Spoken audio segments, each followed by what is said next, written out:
Hey everybody, this is the Review Revolution coming at you with the first of the DC Universe Wave 8, today starting with the Mr. Terrific.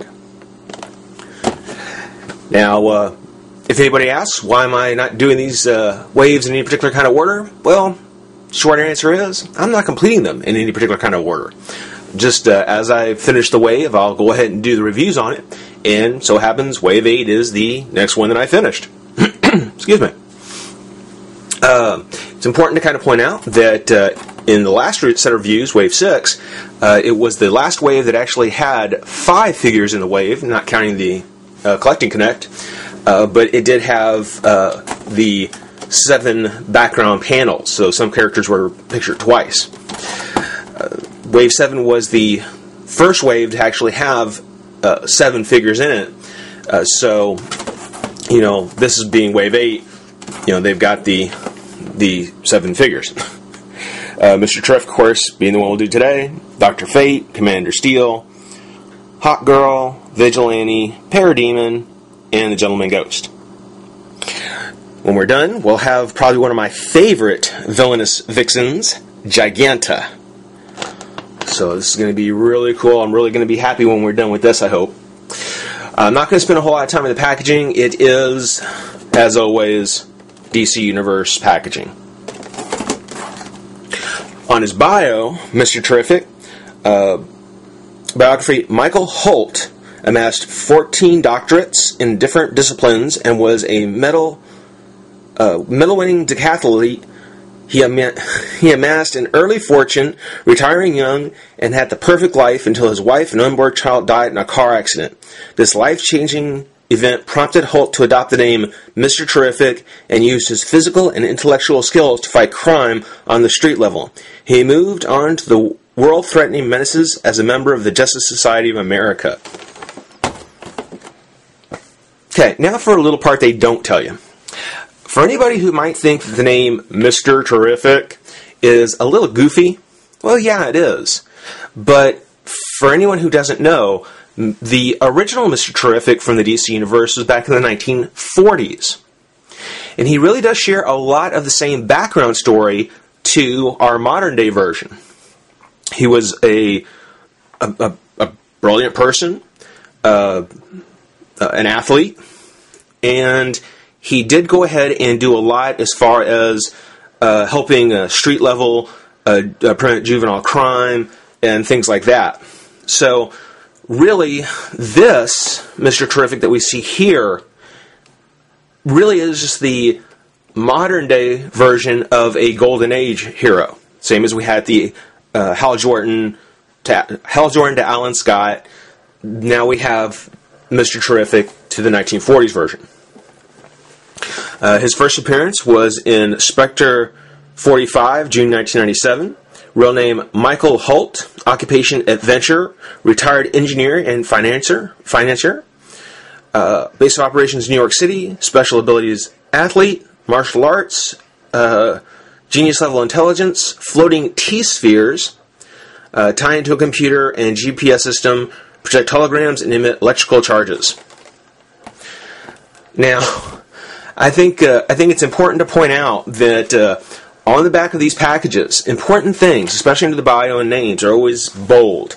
Real names, affiliations, things like that. They did go ahead and bold T-spheres. And that's because I'm sure no one wanted to go ahead, or they didn't want anybody to make the pun or the joke that it's Mr. T and his terrific balls. I can only imagine that they just wanted to stay away from that altogether. But I'll go there. We'll go ahead, take a moment, pop them out of the pack, have a look at the figure, and have some fun. So be right back. Alright, so now with Mr. Terrific out of his pack, we really get a chance to take a look and realize, man, what a great figure. What a really great figure. Everything on the character really comes across well.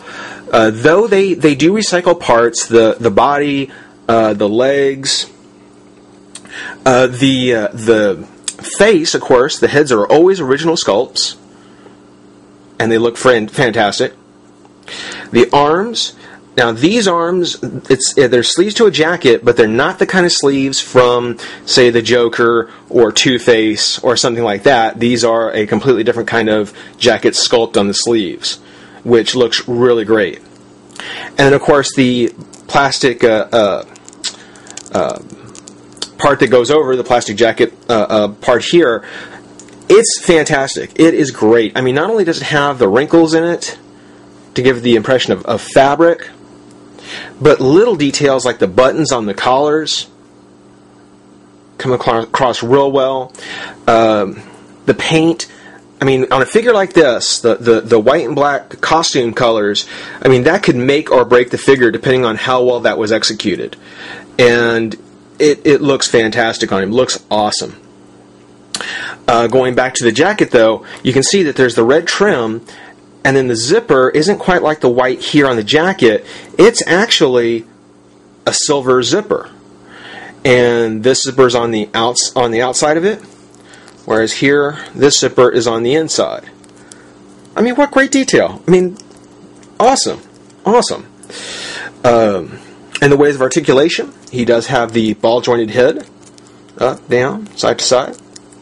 The shoulder comes up, turns. The jacket does limit how high up it can go a bit, but you know that's good enough for me. I'm not complaining too badly.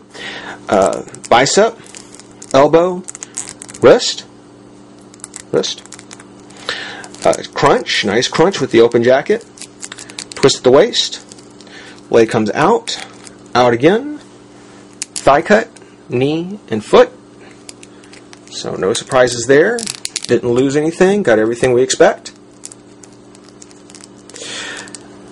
Again, the overall sculpt, especially around the jacket, is really nice. Fair play. Again, that's something that comes from the Golden Age Mr. Terrific figure or character.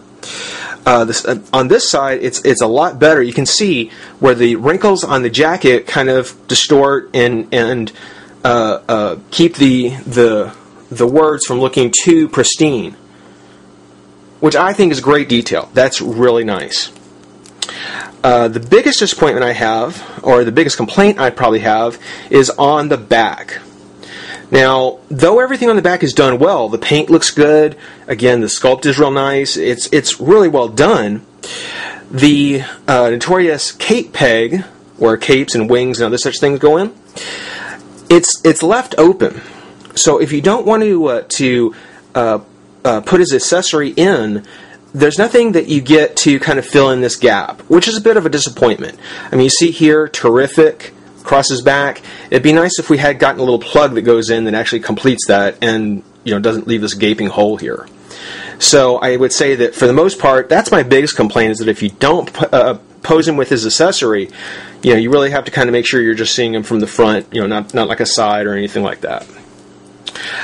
Speaking of said accessory, we do have the Terrific balls. And just like Booster Gold before, they come on the transparent peg that just goes on him like so.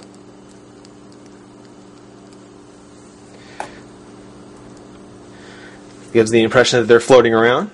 Really nice. He also comes with the right leg of Giganta, who's going to be a lot of fun to put together. I can't wait to see her done. For now, I just want to say thank you, everybody, for watching. I certainly appreciate it. I hope you're having fun. I certainly am. The Race to 1,000 subscribers is still going on, so if you know anybody, if you haven't subscribed yet, please sign up. We've got a full DC Universe Wave 10 figures to give away, and I may do a follow-up video for it. But for now, rate, comment, subscribe, join the revolution, and I'll see you next time. Bye-bye.